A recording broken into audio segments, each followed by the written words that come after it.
Abram suas Bíblias em Marcos, Evangelho de Marcos, capítulo 8, verso 22, diz assim o texto: Então chegaram a Betsaida e lhe trouxeram um cego, rogando-lhe que o tocasse.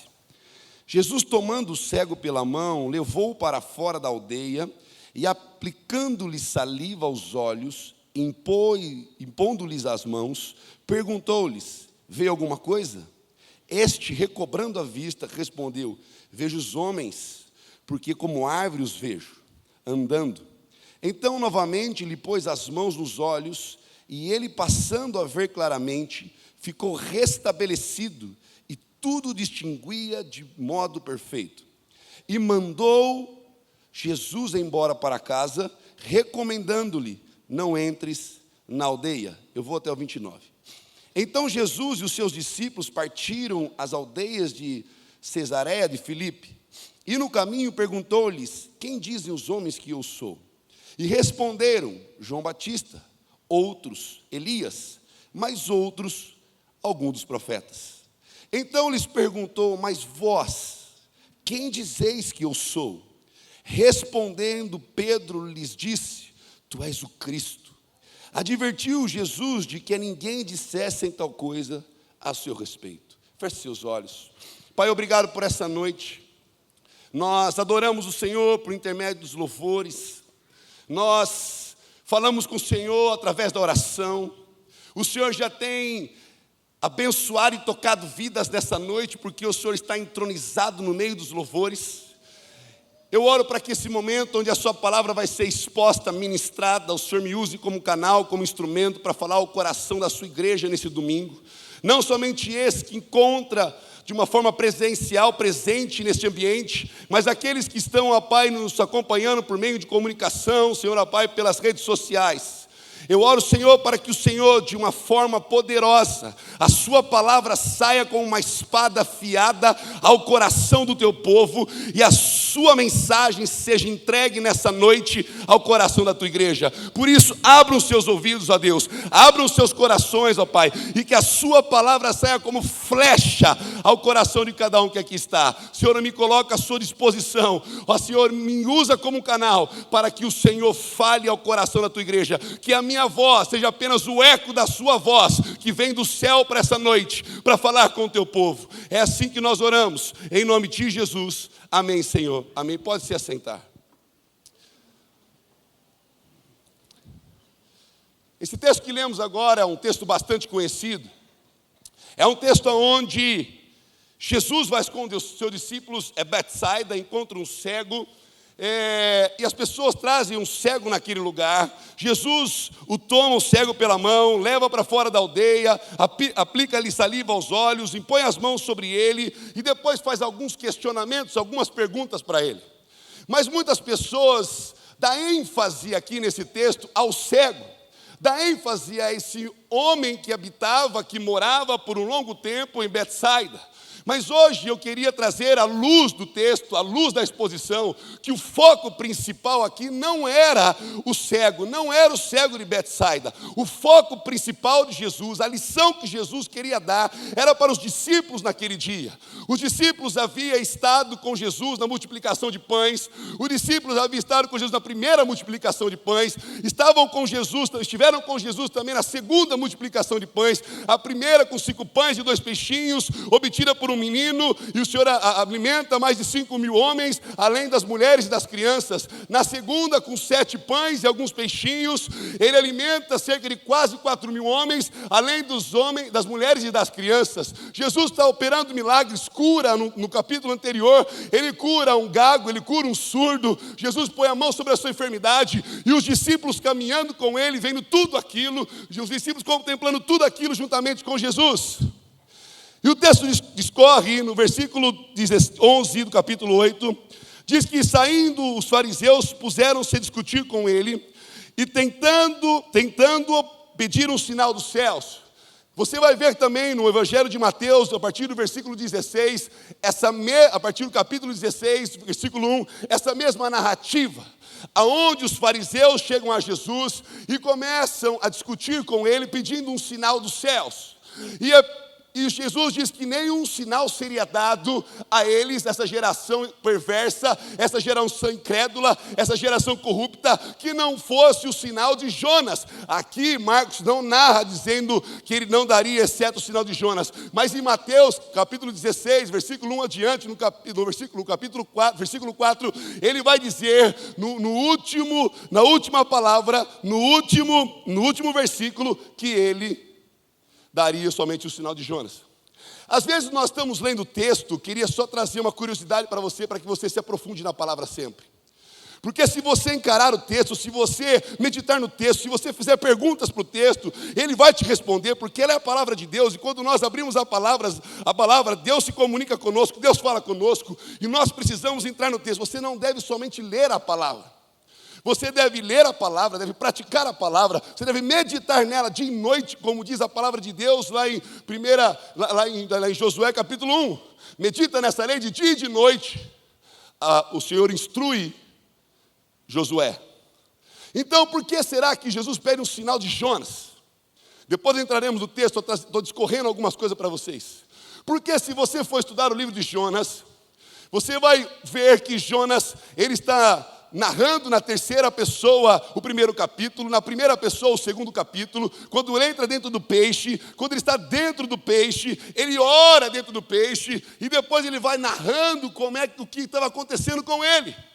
Alguns estudiosos dizem que Jonas morre dentro do peixe. Ele morre ali dentro do peixe, e depois ele é ressuscitado, e o peixe vomita ele em terra. Aí você fala, peraí pastor, você está acabando com a minha escola dominical.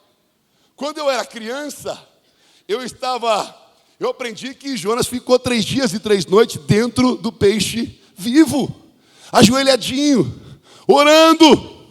Mas se nós tivéssemos somente esse texto, isso chama-se hermenêutica na teologia. Hermenêutica é a interpretação do texto.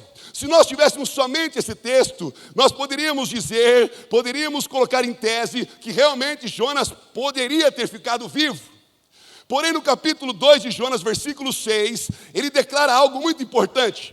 Ele fala, o Senhor me fez subir da sepultura, o Senhor me fez subir do Sheol, o Senhor me fez subir da morte. Ele está dizendo, olha, eu estava morto lá dentro, eu entrei vivo, eu orei lá dentro, mas eu morri lá dentro. Aí você fala, peraí pastor, essas coisas não estão muito claras para mim. Mas quando você chega no capítulo 12 de Mateus, versículo 39, 38, 37, 38, 39, e você vai discorrer o texto e você vai ver o quê?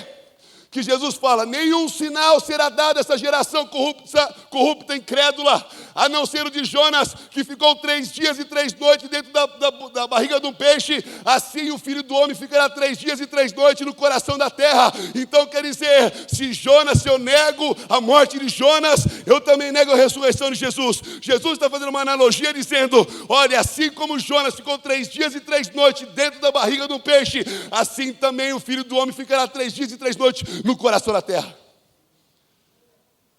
Teologia só para instigar e provocar você a buscar mais a palavra, se aprofundar mais na palavra. Não são somente nós pastores que devemos conhecer essa palavra profundamente, são os cristãos, são as pessoas. A cada dia mais as pessoas estão mais inteligentes, a cada dia mais elas têm acesso à internet. Uma criança de 9, 10 anos, 11 anos, 15 anos, elas têm perguntas que você às vezes fica calado porque você não sabe como responder, mas a palavra de Deus, ela nos dá fundamento. Vocês erram porque não conhecem as escrituras.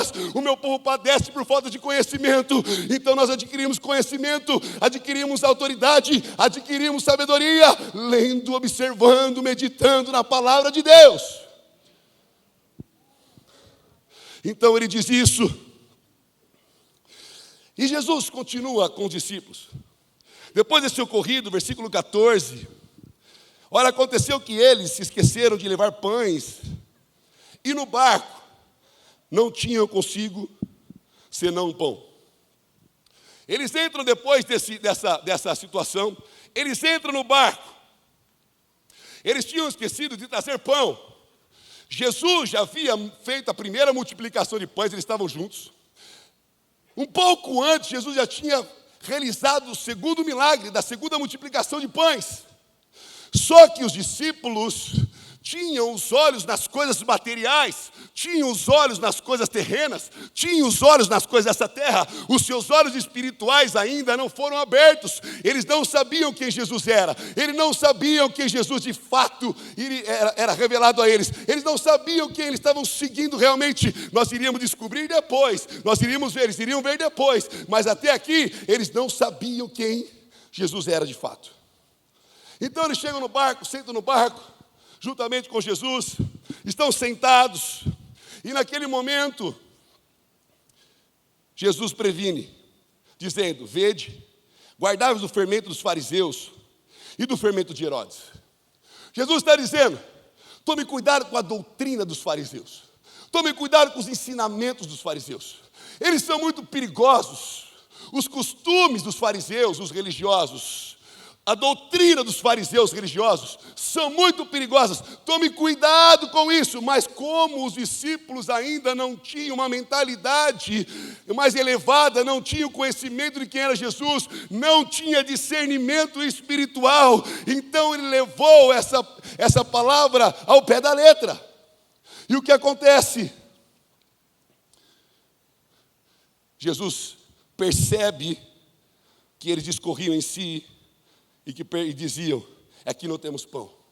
Você percebe aqui às vezes como o nosso coração é endurecido, como o nosso coração às vezes vê milagres do Senhor, como nós contemplamos às vezes as coisas de Deus, e nós ainda mantemos nossos corações, vivemos como pessoas cegas às vezes, que não conseguimos contemplar aquilo que o Senhor está fazendo. Mas aqui a gente mantém os olhos nas coisas materiais, mantém os olhos nas coisas dessa terra, mantém os olhos nas coisas palpáveis, físicas, e nós não entendemos o que Deus está fazendo no mundo espiritual, o que Ele está fazendo em nossas vidas, porque nem nossa fé aqui, ela é ativada.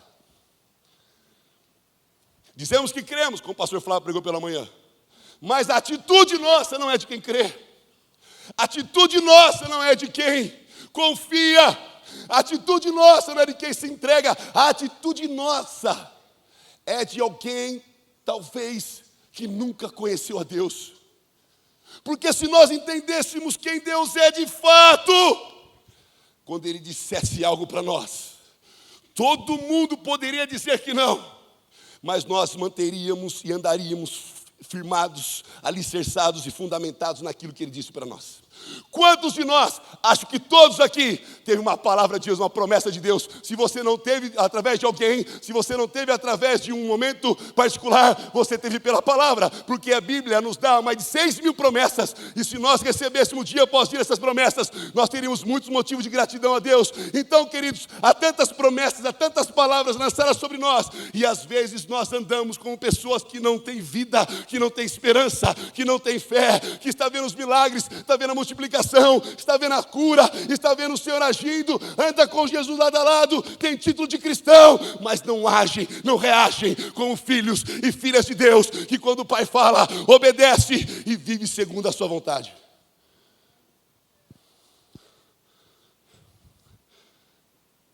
E Jesus, Ele está divertindo os meninos, os discípulos, dizendo, Jesus percebendo, versículo 17, lhe perguntou: por que discorreis sobre o não terdes pão?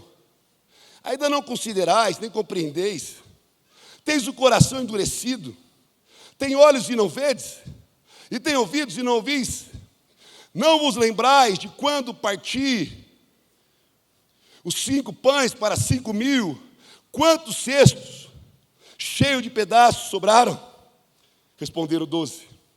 E de quando parti 7 pães para 4.000, quantos cestos cheios de pães recolhestes? Responderam 7.000. Eu fico pensando Jesus chamando, já sabe aquela pessoa quando ela é pega de uma maneira que ela é divertida que ela não tem que corresponder. Jesus com os discípulos no barco, eles sentados no barco ali com Jesus, logicamente não estariam de pé no meio do mar, estavam sentados naquele lugar, e os discípulos conversando com Jesus, e o Jesus falou: será que vocês não sabem, não viram o que eu fiz com vocês? Seus corações eles são duros. Talvez eles abaixaram a cabeça quando a gente é pego de uma forma bem confrontadora, você abaixa a cabeça. Quantos sobraram discípulos? 12. Quantos C sobraram? 12. Quantos C sobraram segundo a multiplicação? 7.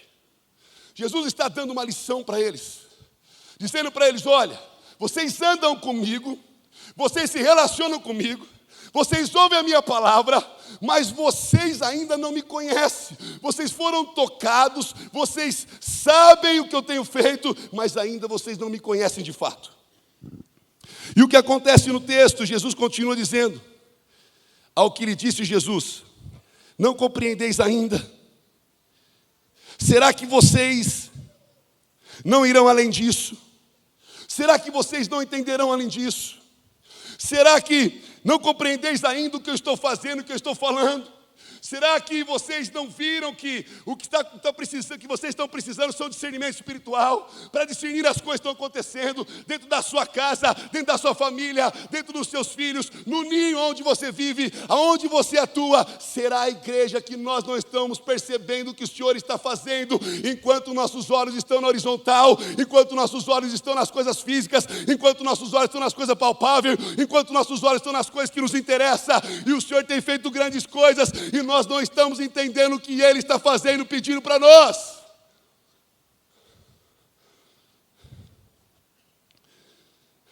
E Jesus vai confrontando eles, vai falando com eles, os repreende, lembrando eles o que Jesus havia feito. Agora chegamos no texto, e eles chegaram em Betsaida. Betsaida significa casa da pesca. Era uma aldeia de pescadores. Pedro e André eram naturais deste lugar. Você vai encontrar em Mateus capítulo 18, quando eles estavam junto ao mar da Galileia, Jesus viu 2 irmãos, Pedro e André, que lançavam as redes ao mar, porque eram pescadores. Betsaida também é um dos lugares citados por Jesus de incredulidade. Eles chegam em Betsaida, um lugar de incredulidade. Eles chegam em Betsaida, um lugar que as pessoas não têm fé. Eles chegam em Betsaida e as pessoas trazem agora um cego para que Jesus possa curar. Jesus vê ali uma oportunidade de ensinar os discípulos. O benefício que Jesus faria para aquele cego, ensinaria os seus discípulos como agir. Jesus pega aquele cego, toma ele pela mão, diz a palavra, e leva para fora da aldeia. Jesus tira aquele cego do lugar de incredulidade, de falta de fé, daquele ambiente hostil, daquele ambiente de escravidão, e ele traz aquele cego para o lado de fora da aldeia. É bem provável, bem possível, que veio juntamente com o cego, o texto não diz, mas podemos conjecturar, que vem aqueles amigos que vieram os amigos que trouxeram o cego, juntamente com os discípulos. Jesus traz eles para fora da aldeia. Quando chega para fora da aldeia, Jesus aplica saliva aos olhos, impondo-lhe as mãos, pergunta se ele vê alguma coisa. Jesus está dizendo para os discípulos, nessa atitude, presta atenção no que eu vou fazer. O benefício que eu vou fazer para esses homens vai ensinar vocês. O benefício que eu vou fazer nessa vida vai ensinar vocês o que eu quero te ensinar, a lição que eu quero que você entenda, que vocês entendam que a mesma forma que esse homem precisa de um toque, precisa enxergar, vocês precisam enxergar também. E Jesus traz aquele homem de Betsaida, leva ele para fora da aldeia, e aplica saliva aos seus olhos.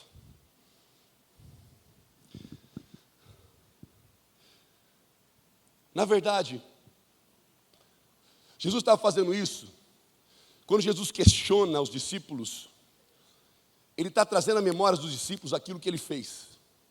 está trazendo à memória dos discípulos aquilo que ele já realizou na vida deles. Deus está enchendo muitos de nós de questionamentos, muitos de nós de perguntas que não têm respostas, porque Ele quer despertar em você, que quer trazer à sua memória aquilo que Ele fez para a sua vida. Jesus quer dizer para você: será que você não lembra quando eu curei você, quando você estava enfermo? Será que você não lembra quando eu abri a porta, quando você estava desempregado? Será que você não lembra quando eu entrei com consolo, quando você perdeu um ente querido? Será que você não lembra quando eu trouxe seu filho de volta, quando ele estava perdido? Será que você não lembra que eu restaurei seu casamento quando tinha tudo acabado? Será que você não lembra que eu fui fiel a você, mesmo quando você foi fiel a mim? Será que você não lembra que eu te resgatei, que eu te achei quando você estava perdido e te trouxe para uma maravilhosa luz? Será que você não lembra o que eu tenho realizado na tua vida? Jesus está perguntando para nós. Será que nós não lembramos, esquecemos tão rápido daquilo que Jesus fez por nós? Os mais experientes, com mais tempo de casa, com mais tempo de conversão, têm muito mais história para contar.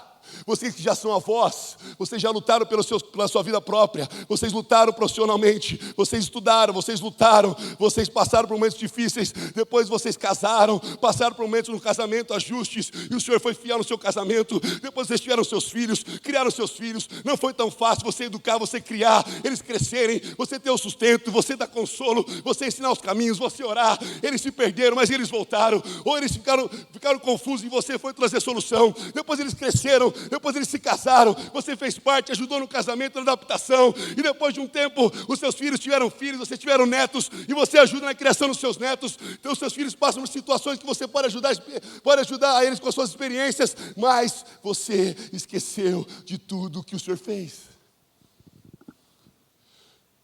O Senhor está trazendo à nossa memória nessa noite aquilo que traz esperança para nós.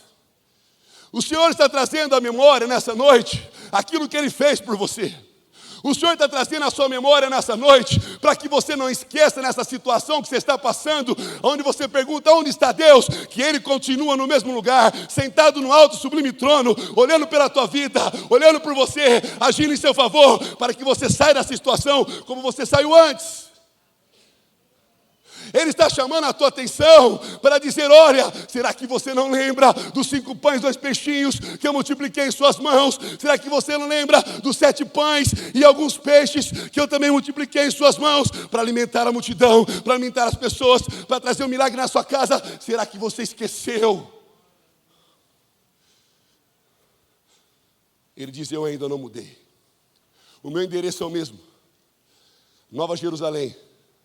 O meu telefone é o mesmo, Jeremias 33:3. O mesmo acesso é o mesmo. O meu sangue que te leva ao Santo dos Santos. E lá você pode entrar, porque o véu foi rasgado quando eu morri naquela cruz do Calvário. O meu sangue foi derramado. Eu ressuscitei ao 3º dia. E eu estou aqui disposto a ouvir a sua voz. E eu, Jesus, sou o seu intercessor. E quando você não sabe como orar, o Espírito Santo intercede por nós com gemidos inexprimíveis. O Senhor é nosso intercessor, nosso intermediador. O Senhor inclina os seus ouvidos dos céus para ouvir nossa oração. Esse mesmo Deus ainda está aqui. Esse mesmo Deus ainda está vivo. Não podemos agir como mortos. Não podemos agir como pessoas incrédulas. Não podemos viver numa situação dessa, sabendo que existe um Deus fiel, que ora por nós, que vive por nós, e que Ele diz 365 vezes na palavra: não temas, não temas, não temas, eu sou contigo, diz o Senhor.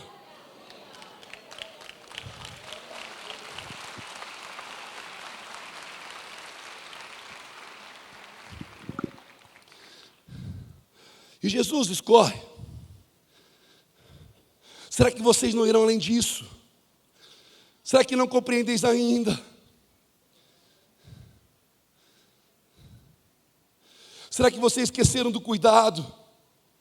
Será que vocês esqueceram da minha provisão, do meu amor, de tudo que eu fiz por vocês? Jesus estava ensinando os discípulos, e quando chega agora em Betsaida, no lugar de incredulidade, no lugar onde as pessoas não criam em nada, aquele cego, ele vivia num lugar cômodo. Ele vivia assim, acusado pelos religiosos, porque os religiosos acusavam ele dele estar sofrendo um castigo divino por ser cego. Porque se você for em João capítulo 9, você vai lembrar da história do cego de nascença. Alguns perguntam e falam assim: Senhor, quem pecou? Ele ou sua mãe? Jesus responde: nem ele, nem seus pais pecaram. Isso sucedeu-se para que seja manifesta a obra e a glória de Deus na vida dele. É diferente o que Jesus faz na vida desse homem com a saliva do que com o outro. Naquele outro homem, ele não tinha essa... Como é que chama esse negócio aqui agora? Do olho? Globo ocular. Boa, obrigado, lembrou. Globo ocular, certo? Globo ocular, ele não tinha. Então Jesus vai, gospe no lodo, faz um barro e põe no seu olho. Por que ele faz isso? Porque ele precisava fazer aquilo da matéria como foi criado, do pó da terra. Então ele faz isso e coloca nos olhos do homem, para que da mesma matéria que ele foi criado, do pó que ele foi criado, ele também obtivesse o globo ocular. Então aqui é diferente. Possivelmente esse homem já enxergava. Ele perdeu a visão no caminho. Se você for estudar um pouco da história, ele pode ter perdido a visão no caminho, porque quando ele começa a olhar, quando a luz entra nos seus olhos, ele consegue perceber que aqueles homens, como aquelas árvores, aqueles homens que ele via como árvores, estavam andando, ele tinha uma percepção do que era. Mas quando Deus tira esse homem do lugar de incredulidade, Jesus tira esse homem para o lugar de incredulidade. Primeiro você precisa sair do seu ambiente. Ele fala: sai do seu ambiente.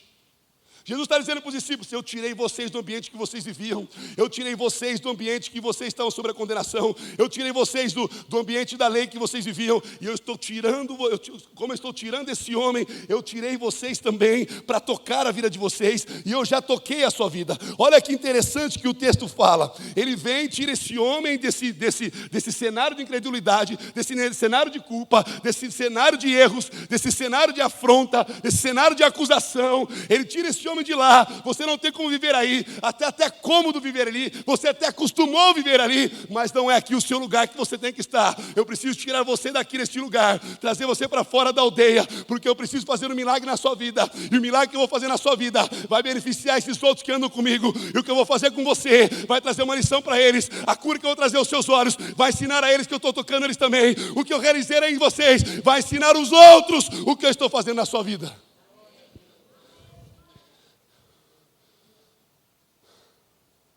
Jesus tira esse homem. A Bíblia fala que, aplicando saliva aos olhos, para nós, no século 21, aparenta ser um pouco até nojento aplicar uma saliva nos olhos. Você pegar a saliva e tocar nos olhos. Há um pastor, essa história é muito antiga, talvez da época, que foi orar no hospital um dia por um enfermo na UTI e esqueceu o óleo de ungir. Na vez chegou lá, está imaginando, né? Chegou lá, ele chegou e a pessoa pediu: você pode ungir? A irmã falou: claro que eu posso. E nisso não tinha óleo, perguntou para um, não tinha óleo, perguntou para outro, não tinha óleo. Daí ele lembrou que Jesus usou saliva. Ele pegou, passou a mão, colocou na testa dela e orou. Quando ele começou a orar, a pessoa deu uma reação. E nisso outras pessoas viram e disseram: dá para você orar pela fulana de tal? Ele já saiu orando já com o outro, já saiu orando com o outro, já saiu orando com o outro. Começou a ungir as pessoas com a saliva naquele lugar. E Deus começou a operar por meio da vida dele, por meio da saliva. Ele chegou e orou, pediu para Deus: Senhor, me ajuda. O Senhor usou saliva, eu vou usar também a saliva. A saliva nessa época aqui era algo normal, era algo cultural. Era algo comum para eles. Mas Jesus estava dizendo para ele assim, porque quando a pessoa usava saliva na época, estava dizendo assim: eu quero te curar. E Jesus, quando ele unge os olhos do cego de Betsaida com sua saliva, ele pergunta o que ele vê. Jesus está dizendo para os discípulos assim: da mesma forma que eu unjo ele, eu também unjo vocês.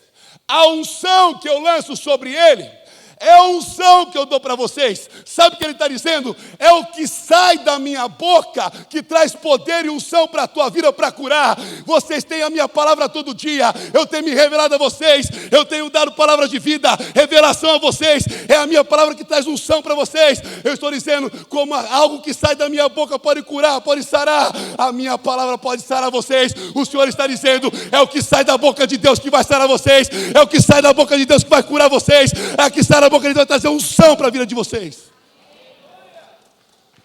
E nós temos essa unção para nós.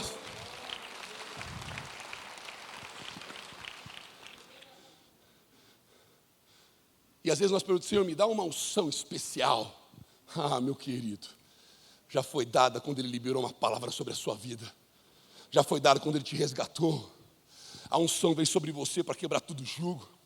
E Jesus, Ele pega, Ele fala para os discípulos: olha, presta atenção, discípulos, vocês estão aqui agora, senta na sala de aula, senta aqui no banquinho que eu quero ensinar algumas coisas para vocês. É o que sai da minha boca que vai trazer cura, é o que sai da minha boca que vai ungir, o que sai da minha boca está disponível a vocês todos os dias, o que sai da boca de Deus está disponível a vocês todo dia. Ela está em várias versões, em várias cores, em várias linguagens. Você pode obter o que sai da boca dele todos os dias. Você vai lendo a palavra, ela vai te enchendo, você vai lendo a palavra, vai cortando a sua alma, você vai lendo a palavra, vai tocando você. A palavra está disposta para nós, a palavra está aberta para nós. Nós vamos viver num país perseguido, onde nós não temos acesso à palavra. Ela está aqui para nós. Leia na palavra, busque a palavra, ouça a palavra, porque o que Ele disser a seu respeito vai trazer unção sobre a sua vida, vai trazer poder sobre a tua vida, vai trazer convicção sobre a tua vida, para que você caminhe, para que você seja curado de fato, restaurado de fato, para que você seja potencializado por Deus de fato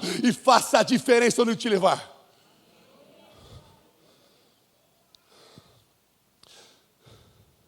E a Bíblia vai dizer que ele recobra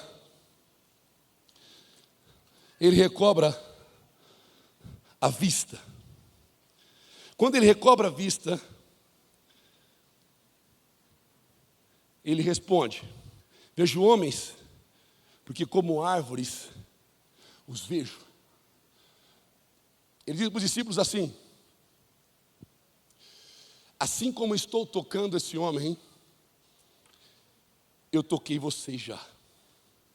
Assim como eu liberei minha unção sobre eles, eu liberei sobre vocês já. Assim como aquilo que sai da minha boca está cumprindo o meu propósito sobre a vida dele, aquilo que sai da minha boca também cumpre o meu propósito na vida de vocês. Ele está dizendo: o mesmo primeiro toque que eles receberam, vocês já receberam também.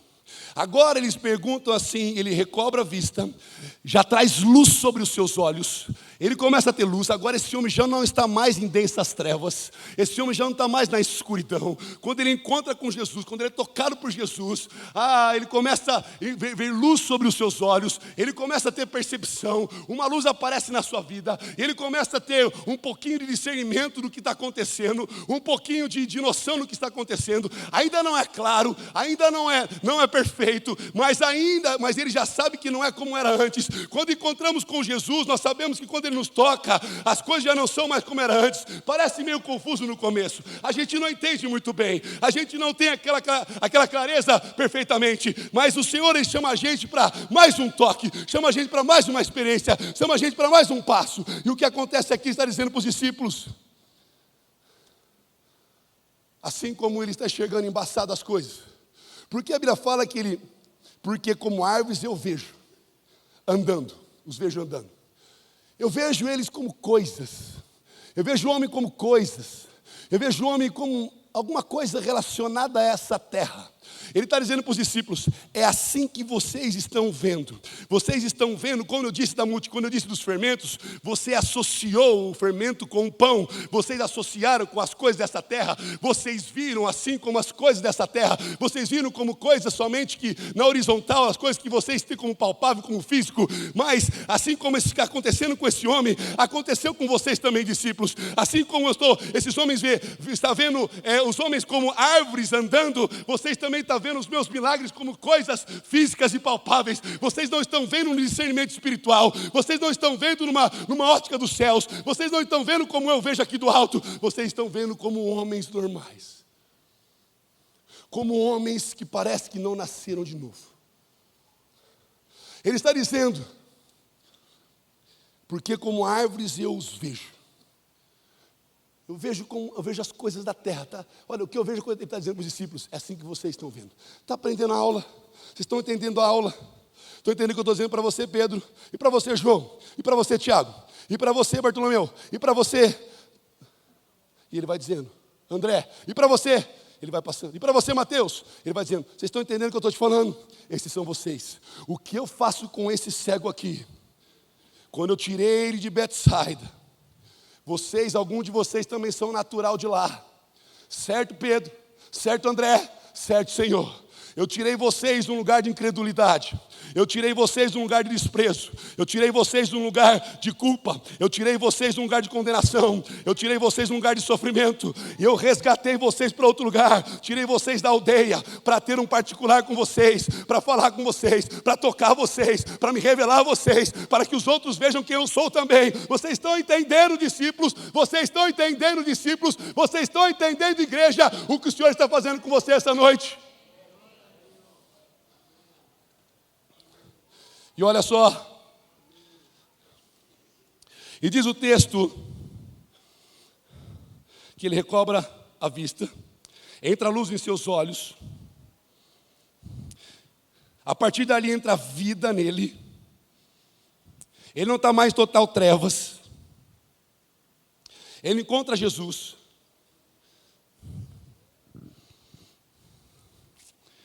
ele dá uma lição para os discípulos do que está acontecendo, dizendo para os discípulos: olha, vocês já não andam mais em trevas como ele também não anda. Vocês, a minha luz já veio sobre vocês. Eu sou a luz do mundo. O que eu estou fazendo neles, eu já estou fazendo com vocês, para que vocês se despertem.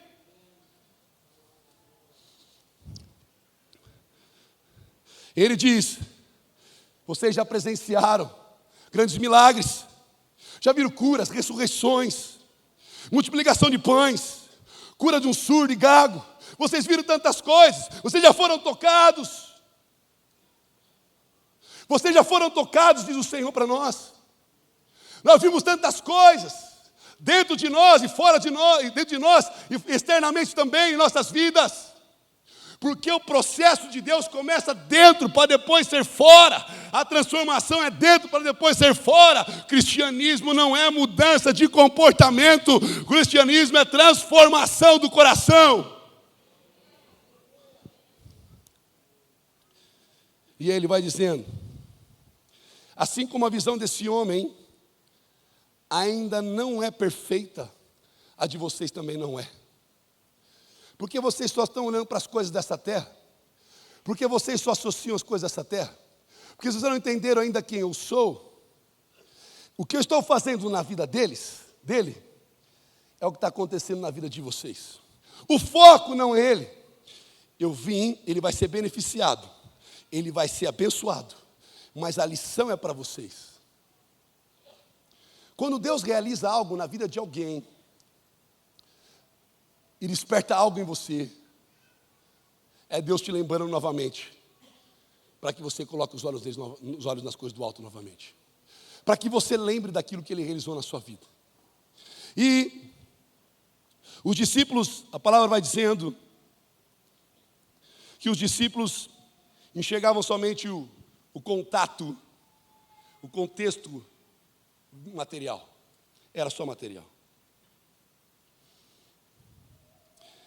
Havia uma enfermidade na mente deles, que eles não conseguiam ver direito. Eles viam com os olhos, mas não conseguiam ver com a mente. Quando nós nos convertemos, isso é interessante você saber. Quando nós nos convertemos, o Espírito Santo vem habitar em nós. O Senhor tira a gente de Betsaida, põe a gente para fora, toca a nossa vida, põe saliva nos nossos olhos, a gente consegue enxergar mais ou menos as coisas. Mas a Bíblia fala que nós devemos não nos conformar com esse mundo e sermos transformados pela renovação da nossa mente, para que experimentemos qual é a boa, agradável e perfeita vontade de Deus. Transformação da mente não é coisa fácil. Transformação da mente gera esforço. Quanto mais velho você se converte, mais difícil é, porque você inseriu na sua mente outras coisas. Mas o Senhor é poderoso para colocar na sua mente as coisas do alto, para que você pense naquilo que é puro, naquilo que é louvável, naquilo que é verdadeiro, naquilo que é santo, naquilo que é agradável, naquilo que é louvável, naquilo que é de boa fama, como diz em Filipenses capítulo 4, versículo 8. Mas não é fácil. Ele está dizendo para os discípulos: presta atenção, discípulos. As suas mentes atrapalhavam, havia uma enfermidade na sua mente que atrapalha a visão. Vocês não conseguem enxergar. Os seus olhos funcionam bem, mas as suas mentes não funcionam devido aos padrões que você estabeleceu desse mundo. Você vive no sistema e no padrão desse mundo, e não é aqui que eu fui chamado, você foi chamado para viver. Quando eu te resgatei, você recebeu o nome de filho, de cidadão do céu. Quando eu te resgatei, você foi chamado de peregrino. Quando eu te resgatei, eu te disse que você tem uma nova morada. Quando eu te resgatei, eu falei que eu ia te salvar para restaurar a minha imagem e semelhança em ti, para que você me adorasse, para que você voltasse a lembrar pelo qual motivo você foi criado, para que você vivesse eternamente comigo. Foi por isso que eu te resgatei.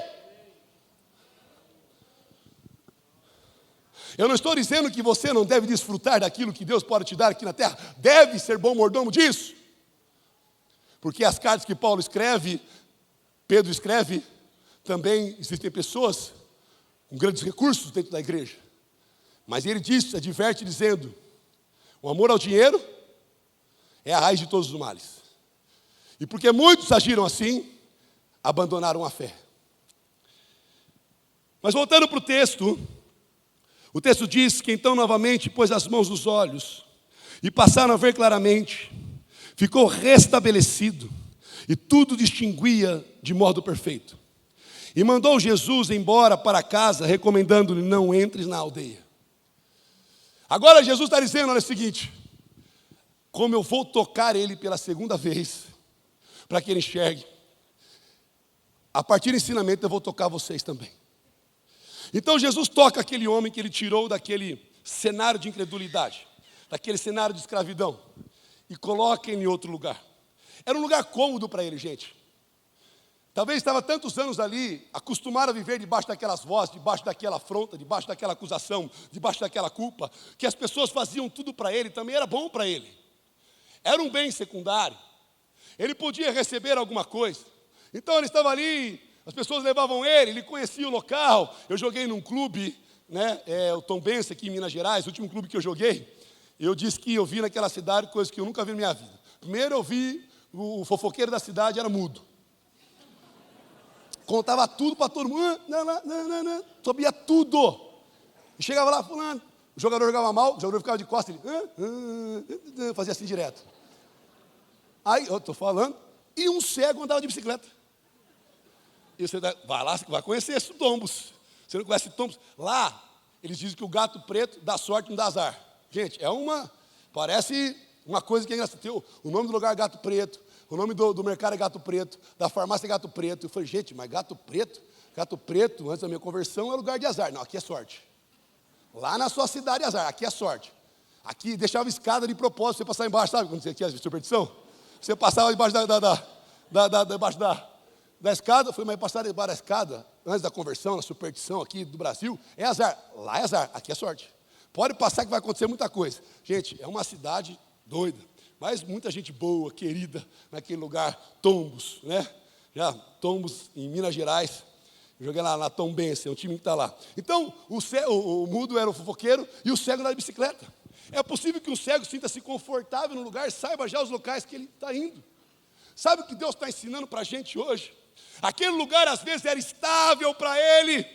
Era bom para ele mesmo com tudo que ele sofria. Ele estava querendo viver daquele jeito, mas Jesus tira ele da aldeia e põe para fora. Jesus está dizendo para você: olha, o lugar de estabilidade não é o lugar preferido de Deus. O lugar de instabilidade é o lugar preferido de Deus. Quando um cristão está muito estável, muito acomodado, ele chega lá e fala: sai desse lugar aí, você está se tornando incrédulo, cético, você está muito acomodado com a vida. Eu quero te puxar para fora dessa aldeia, eu quero te puxar para fora desse local, eu quero tocar nos seus olhos, para que você possa ver de novo o que eu realizei na sua vida. Você às vezes não está enxergando o que Deus está fazendo, porque você está num cenário cômodo, num cenário que está satisfazendo você. Você está pressionado, as coisas estão de uma maneira, mas Deus vai lá e quer te tirar de lá, quer mexer com você, colocar você para fora. Está estável aqui, meu filho, está estável aqui, minha filha. Não é aqui que eu te quero, não é aqui que eu te coloquei. Eu quero te tirar daqui, colocar você no lugar de estabilidade. Por que instabilidade? Olha só outra revelação que vem de Deus no texto. E não está anotado. Eu quero te tirar do lugar de instabilidade. Ele tira você do lugar de estabilidade. Porque lá você dependia de muitos. O cenário é bom para você. O cenário te traz conforto para você. O cenário, mesmo com todas essas afrontas que você recebe, mesmo no lugar de ceticismo, está ótimo para você. Aí ele te tira lá, vem para cá. Lá você está muito contaminado, pressionado. Vem aqui. O que é, Senhor? Agora eu imagino cego. Senhor, eu não estou sentindo um palpável, eu só estou te ouvindo sua voz. Aí eu tomei você pela mão, eu estou sentindo sua mão. Não desgrude de mim não, que agora eu senti instável, me senti instável. Ele está dizendo, é isso mesmo. Eu te tiro do lugar de estabilidade, te trago para um lugar de instabilidade, para que você volte a perguntar para mim o que é que deve ser feito. Porque você acostumou tanto com a tua vida que você deixou de perguntar para Deus o que deve ser feito. Você deixou de perguntar para Deus como é que deve andar novamente. Você adquiriu tanto conhecimento na tua vida que você esqueceu de perguntar para Deus como é que é de novo. Eu estive numa conferência agora, pastor Flávio, e uma das coisas que foi citado nessa conferência é que o problema nosso é saber demais. Quando nós sabemos demais, chega um ponto na nossa vida que a gente sabe demais. E porque a gente sabe demais, a gente quer controlar a situação. Mas aí chega alguém que sabe, descobre algumas coisas que nós não sabemos. Aí nós preferimos odiar essa pessoa ao invés de trazê-la para perto para ensinar. Lá na sua empresa você às vezes acostumou tanto com o seu método. Você acostumou tanto com a sua forma. Você acostumou tanto com aquilo que você fazia. Porque estava estável, está bom demais naquele lugar. Você não precisa fazer nada, você criou seus próprios métodos. Agora, você está tão acomodado que não precisa mais ninguém para ensinar você. Sabe o que Jesus está fazendo? E lembrando você, e algo que foi ministrado no nosso coração lá também, foi o seguinte: uma pessoa que não tinha arma de guerra, que não tinha espada, que não tinha escudo, que não tinha sido preparado, foi a pessoa que derrubou o gigante. O menino que não sabia de nada, chegou no lugar e perguntou, o que está acontecendo? Tem um gigante aí, eu vou atacar. Eu não estou preparado, eu não tenho espada, eu não fui formado, mas eu vou, porque eu sou um menino curioso que pergunta para o meu Deus o que eu tenho que fazer. Agora Jesus quer tirar pessoas aqui, hoje, para que volte a perguntar para ele o que deve ser feito. Porque você vai fazendo, e depois quer inserir Jesus naquilo que você planejou. E você esquece que você até pode fazer planos, mas a resposta certa vem nos lábios do Senhor. Voltando para o texto, ele é tocado pela segunda vez. E agora a sua visão é reestruturada. Ele enxerga perfeitamente. E Jesus manda ele embora para casa, recomendando, não volta para lá. Não é lá que eu quero você. Não é lá, eu tirei você de lá. E aí ele vai embora, possivelmente volta para sua casa. E Jesus agora, que depois deu o segundo toque nos discípulos, Jesus não dá ponto sem nó não, gente. Ponto sem nó não, quem está fazendo na sua vida, ele sabe muito bem o que está fazendo. Essa provação que você está vivendo, que você acha que é o diabo, não é Deus tocando você mesmo. É Deus mexendo com você para que você volte a estender a mão para ele tirar você sentir a mão dele, você perguntar para ele, está acontecendo novamente. É Deus de novo te tirando de Betsaida, você voltou para Betsaida. Deus está tirando de lá. Ele diz assim no versículo 27, então Jesus e seus discípulos partiram para aldeias de Cesareia, de Filipe. E no caminho perguntou-lhes, quem dizem os homens que sou eu? E responderam, João Batista, outros Elias, mas outros, algum dos profetas. Então lhes perguntou, agora que vocês receberam o segundo toque como aquele homem de Betsaida, agora que vocês não estão vendo as coisas somente terrenas, quem dizem vocês que eu sou? Aí Pedro toma a frente. Tu és o Cristo. Tu és o Cristo. Os nossos olhos se abriram. Nós aprendemos a lição. Nós vemos perfeitamente que tu és o Cristo, o Filho do Deus vivo. O Senhor está tocando nossos olhos novamente, queridos, para que nós voltemos nossos olhos para o Cristo, o Filho do Deus vivo. Para que nós venhamos ter nossa visão restaurada novamente. Porque às vezes nós temos olhos, os nossos olhos estão muito bons.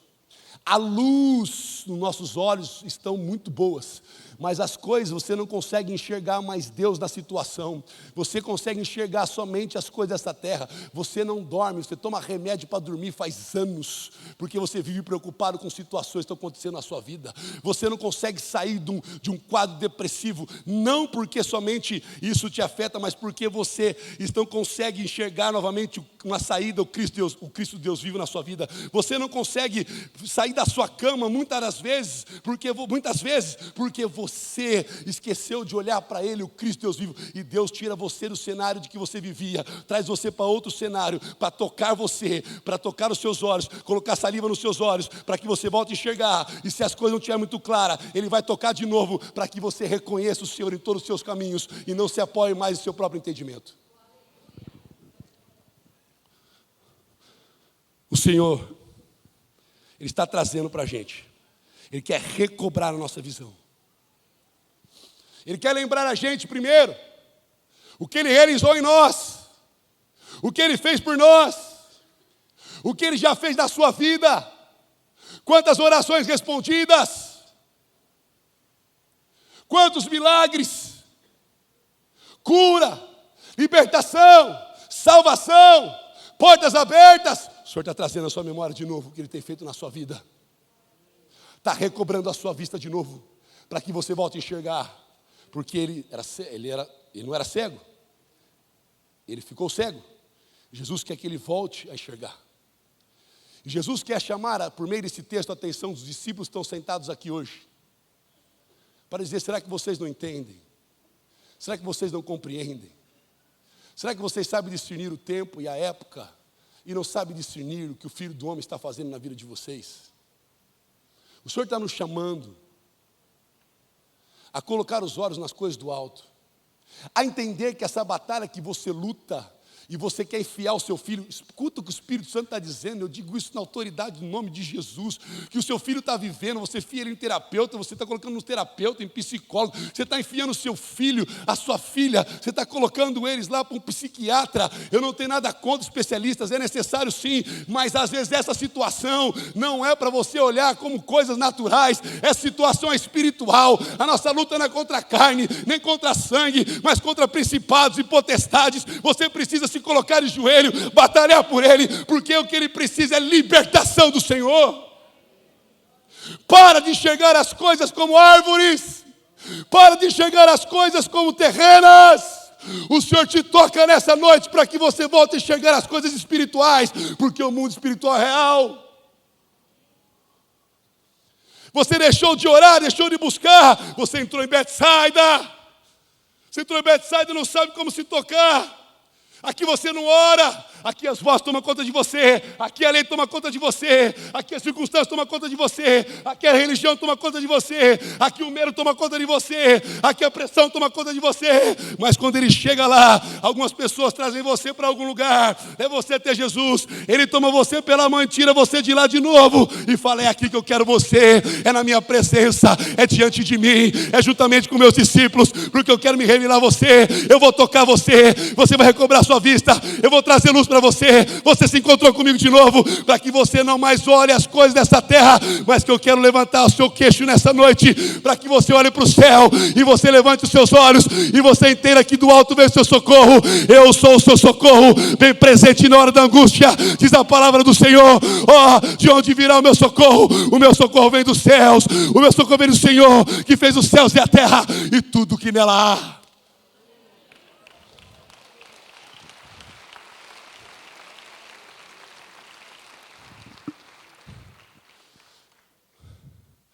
O Senhor quer recobrar a tua vista, a nossa vista de novo. Essa luta que você vive, ela não é carnal, não é terrena, ela é espiritual. Seu marido abandonar sua casa, escuta de novo. Não é terrena, é espiritual. O seu filho voltar para as drogas não é terrena, é espiritual. O Senhor está recobrando a sua vista de novo, para que você busque nele. e você possa entender que a solução da tua vida é o Cristo, o Filho de Deus vivo. Coloque-se de pé, por favor.